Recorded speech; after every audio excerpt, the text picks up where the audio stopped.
So, question 14. There's so much to talk about. I only feel like I can go so much, so deep into each one. And so this is great. I mean, we just have more talk to talk about. So I think for the video editing part, I think we can take a break. Let me just take a sip of water. I think we just finished a big category in buying and sourcing. Yeah. And No, so, a little bit of coffee. oh, okay. I missed my coffee. I haven't had that one yet. So.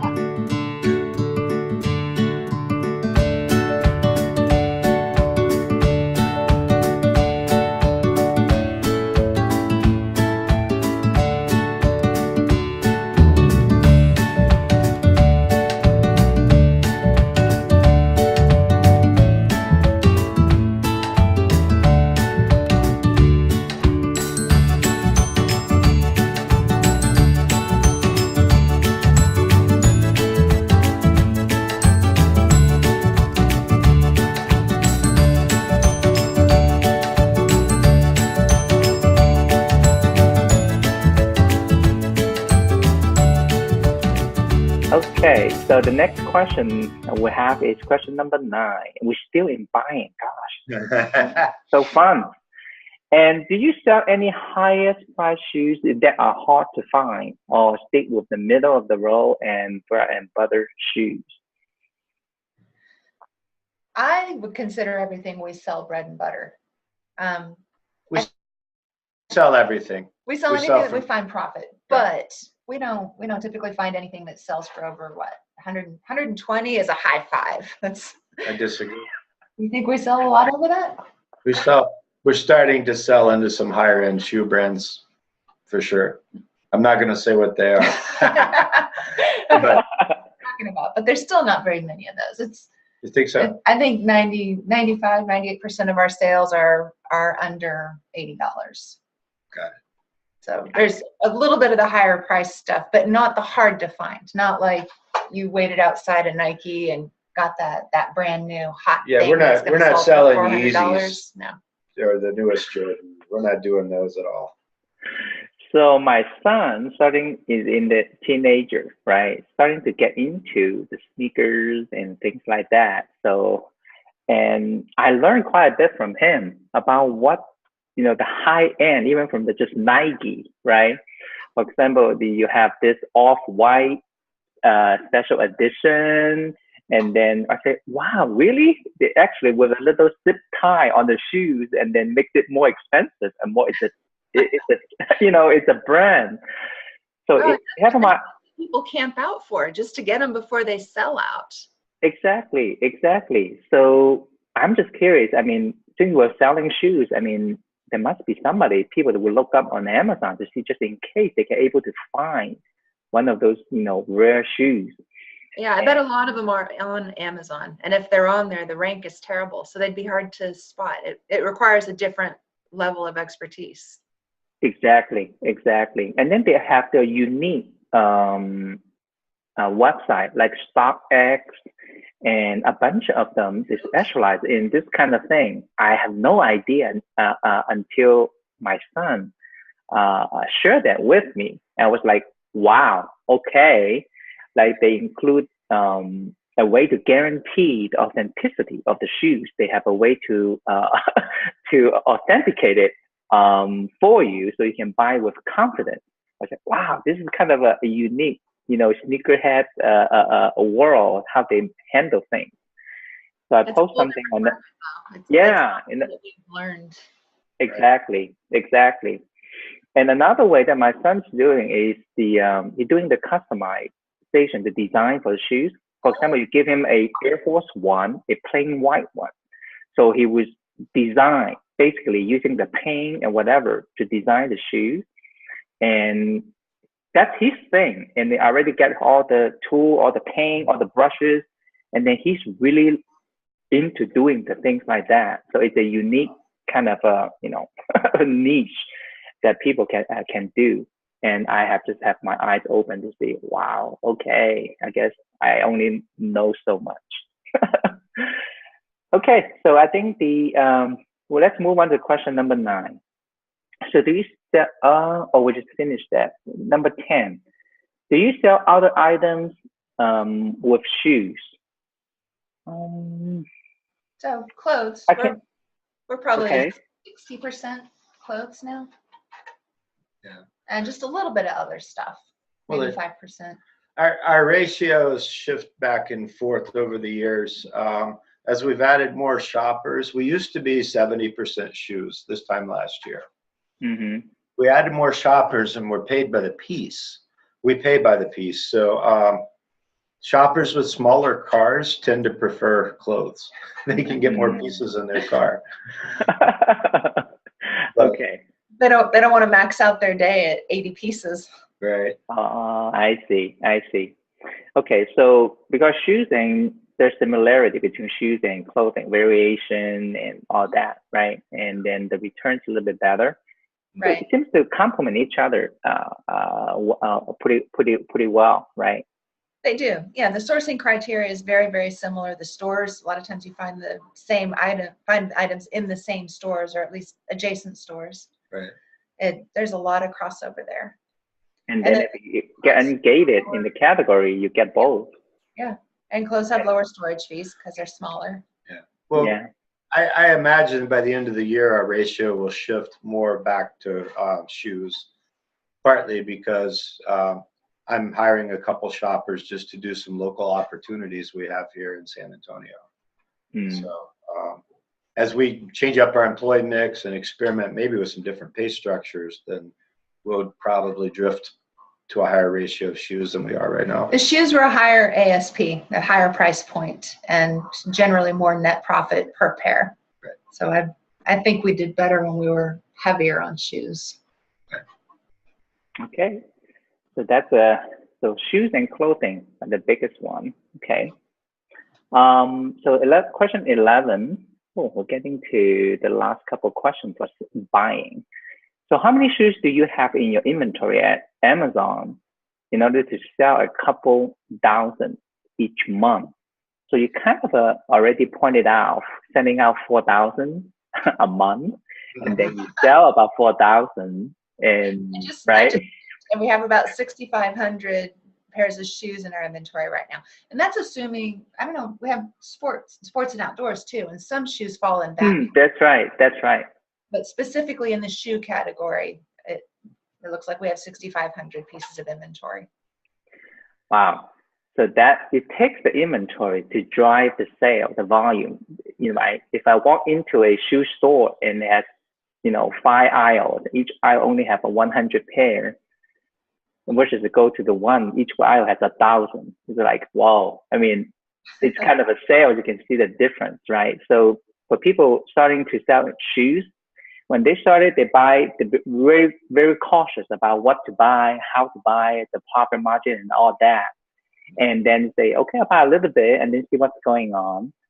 But a lot of times, some of those shoes, they have a high return rate because they only sell so few pairs. I mean, only those, one of the one-fifth that will come back. It was a huge return.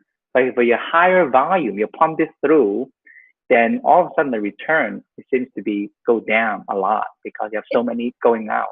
Yeah, it's easier to look at the averages when you have bigger numbers going out and coming in. Yeah. If you send in 10 pairs of shoes and 2 come back, that feels devastating. But if you send in 6,000 pairs and 5,400 of them sell, then you're not so worried about what got returned the first time around. Yeah. It feels different. Well, for newer sellers, you should spend more time hunting, right, than buying. If you have a smaller budget and you're a newer seller, so only buying 1 or 2 pairs and spreading it out across many, many different ASINs would probably help offset some of that.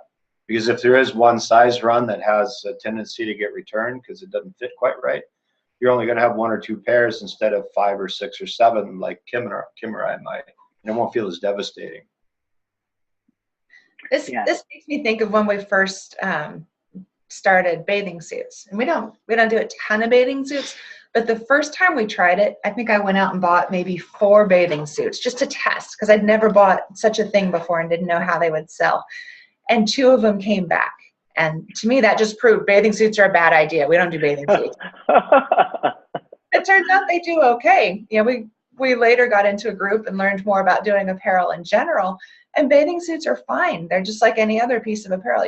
You get your buying criteria down, you be prepared for some returns, and you make money on them. Right. But that first little test was too small to really give me a true sampling. Yeah, compared to that with shoes. yeah. They buy 4 pairs and they cost a lot of money, and they're really emotionally invested in them. And if they get 1 or 2 returns, that feels like proof that it was a bad business model. Yeah, that's why people are thinking about grocery. You buy more units, and then you have less return, and the cost is less as well. So it all depends on how you gain the right perspective when people sell shoes. So I think not to be discouraged when you get a couple of return, and the return rate, the percentage is higher because you don't have too many inventory. Okay. All right. So next question, number 12. When you find a good shoe, do you buy the entire stack, the stock, or still scan for best sizes? She won't let me buy the whole stack. No, this is another internal discipline we've created for the company, and I think it's served us pretty well. Is we check each size and each half size and each color. I know several sellers that are incredibly large shoe sellers, and they don't, right? And probably the averages come into play, like we just talked about with returns. But for us, we make a buying decision based on every barcode. Because you don't know which, maybe the size 7 has 30 sellers on it, and all the rest only had 4 sellers. Maybe something got cleared out, got liquidated super cheap, and that one's just not going to move for you. Right. And since we're paying our shoppers by the piece, I don't think it's asking too much for them to investigate each piece as a separate purchase. So at the time, the shopper scanned the barcode, and then they analyze to see how big the competition is. Now, and that competition can change because the time you buy, by the time your shoe hit the Amazon warehouse and listed for sale, and in general, how much time, what's the gap? That's one of the reasons that we try to ship fast, because the picture can change so quickly. We ship within 2 days of purchase, usually within 24 hours of purchase. And so our average check-in time is probably 8 days to 10 days. Which, there's a lot can change in that time, and we realize that. But that's also why we require 50% ROI and $12 net, because that gives us a lot of wiggle room for the market to change, and we can still expect a profitable sale in most cases. But it's also why we let our inventory stay in there for a full year before we pull it out, to give the markets a chance to recover. There's always going to be a couple pairs of shoes from Nike Friends and Family, for instance, where it never recovers before the next Friends and Family, right? It's inevitable. So that's why it's important to go for variety. So don't focus heavily. I mean, you really have to understand the competition and the cycle of the market, the sales. And then if you are spread out, then you will not, with the volume, then you kind of even it out. And so you mentioned 1 year in the warehouse. That seems to be a long time. That cut over to, the storage fee thing. And that's interesting. Oh, well, those are, of course, for the shoes that's not moving, right? If you're moving 4,000 pair a month, not too many would stay there, have the opportunity to stay there, enjoy the warehouse, right? Yeah.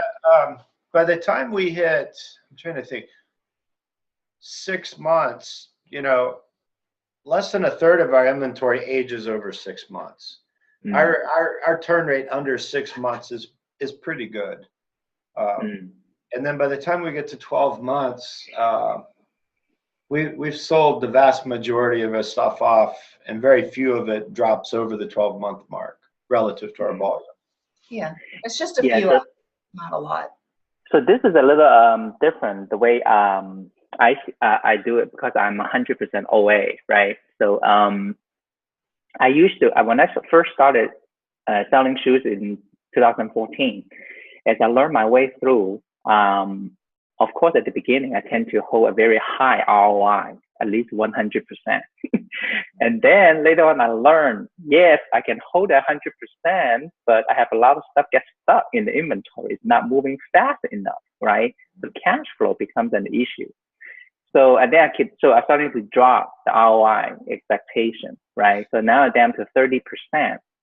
And I'm trying to, because the way we use credit card to make purchase, then we want to kind of make a discipline to turn as fast as every 2 months, right? And not allowing to stay more than 6 months.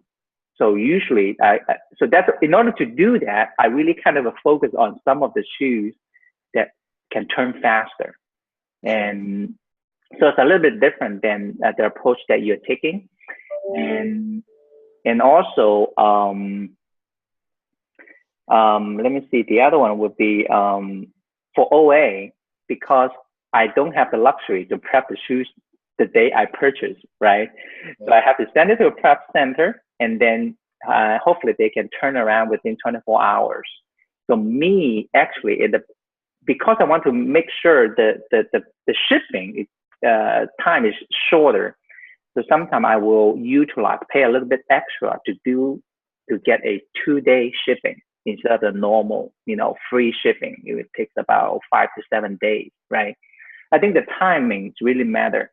And as you said, the competition can change within 2 weeks. So I think faster to the warehouse, the better. It's a good idea. We agree. And something we've noticed, you talked about ROI, something we've noticed, and it's something we reevaluate constantly, is how to set up our repricer, right? So if you set your minimums too high, you actually lose money on more SKUs, right? We used to set our minimums at 40 or 50% for the minimum. And we noticed that when we got to 90 days or 180 days, so much of the market had moved below us that we were liquidating at a loss. So we actually set the widest window that we can stomach, not because we want to sell. I think we set our repricer at 20%, right? We set our minimums at 20% ROI. Not because we expect to sell at 20% or we want to sell. And we actually, did we match or go a penny above on the buy box? We match. We match.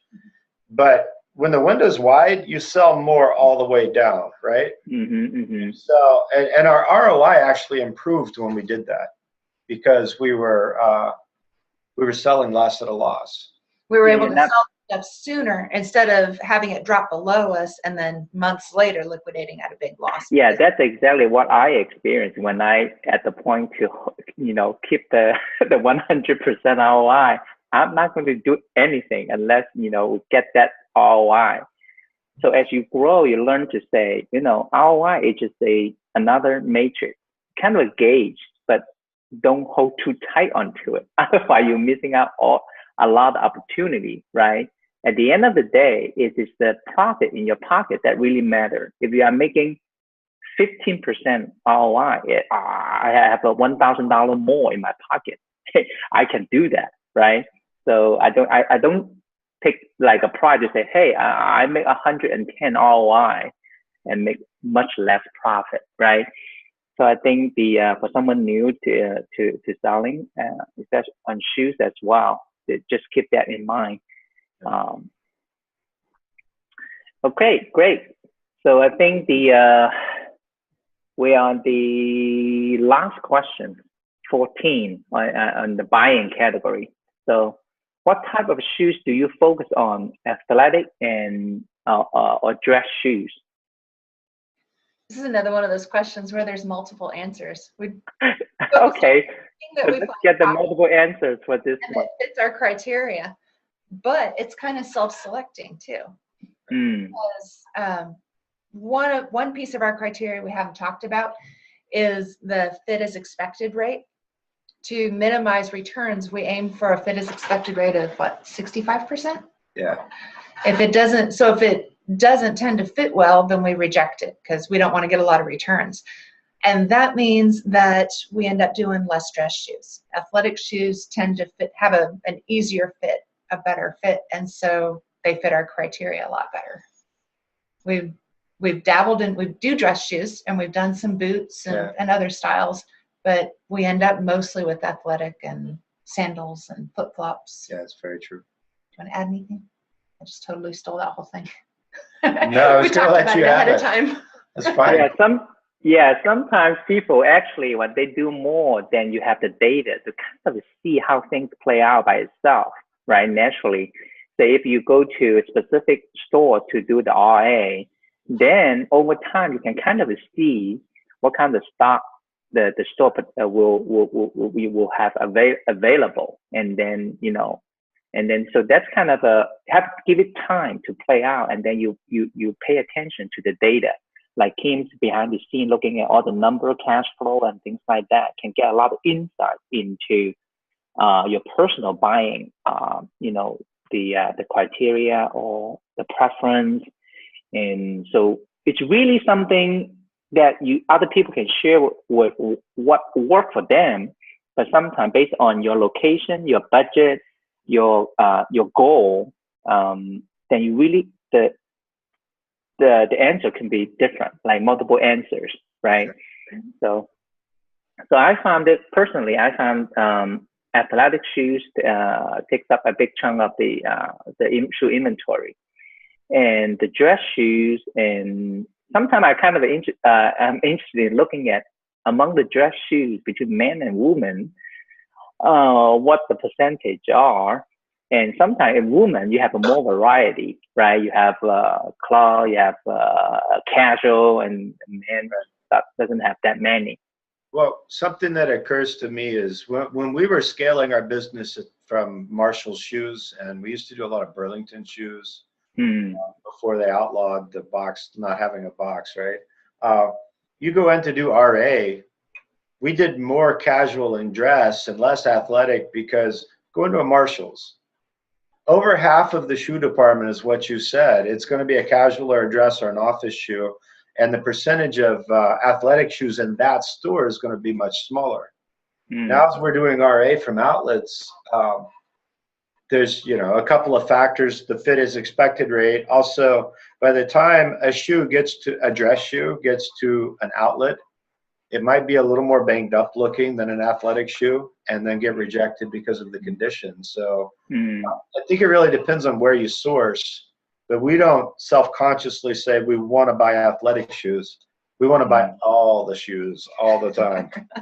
That's a very, very different mindset when people go out, right? Because I mean, look at in our Facebook group for people selling shoes. Their mind, Nike, Adidas, and those are like the hot selling one, right? Everybody seems to, how can I get more of those, right? So at the end of the day, it's the profit. If it's a less known brand, bring in the profit, you should be happy about that, right? So I think it's a totally different mindset. So I think it's a good reminder for people selling shoes or any other brand. So I think that's excellent advice on that.